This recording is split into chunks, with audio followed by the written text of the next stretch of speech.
2025 में सबसे पहले खेसारी लाल यादव का सॉन्ग किस चैनल से आएगा, तो इसी के बारे में इस वीडियो में आप सबको बताएंगे। तो वीडियो को पूरा फुल वॉच कीजिएगा। अगर अभी तक आप सब हमारे चैनल को सब्सक्राइब अगर नहीं किए हैं तो प्लीज़ चैनल सब्सक्राइब करें, वीडियो को लाइक करें, प्यार सा कमेंट करें। चलिए वीडियो में आगे बढ़ते हैं। उससे पहले आप सबको नए साल की हार्दिक शुभकामनाएं एवं हैप्पी न्यू ईयर। तो चलिए वीडियो में आगे बढ़ते हैं। दबंग स्टार खेसारी लाल यादव का न्यू सॉन्ग किस चैनल से आएगा, तो आप सबको बता दूं कि दो चैनल का नाम मीडिया रिपोर्ट के माध्यम से दो चैनल का नाम सबसे आगे आ रहा है, जिसमें आप सबको बता दूं एक चैनल का नाम है बोका म्यूजिक और दूसरे चैनल का नाम है आराध्या फिल्म्स। यही दोनों चैनल में से आप सबको एक सॉन्ग सुनने को मिलेगा 2025 में। इसी से एंट्री होने वाला भोजपुरी के दबंग स्टार खेसारी लाल यादव का सॉन्ग।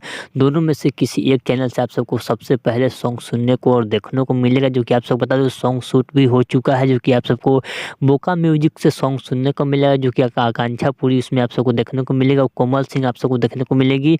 आराध्या फिल्म्स के यूट्यूब चैनल से जो सॉन्ग आएगा उसमें कोमल सिंह आप सबको देखने को मिलेगी, सुनने को मिलेगी। तो आप सब सुनिएगा। और आप सबको बता दूं कि नीलम गिरी के साथ भी दो सॉन्ग को शूट कर लिया गया है, जिसमें आप सबको बता दूं एक सॉन्ग ग्लोबल म्यूजिक का है और एक सॉन्ग कोई न्यू चैनल के थ्रू इस सॉन्ग को शूट किया गया है। तो आप सब कितना एक्साइटेड है भोजपुरी के दबंग स्टार खेसारी लाल यादव का न्यू सॉन्ग के लिए। तो चलिए आप सब कमेंट बॉक्स में बताइएगा। तो चलिए आपको यह वीडियो अच्छा लगा तो प्लीज़ चैनल सब्सक्राइब कर, वीडियो को लाइक कर, प्यार से कमेंट कर। चलिए मिलते हैं न्यू अपडेट के साथ। तो ओके बाय।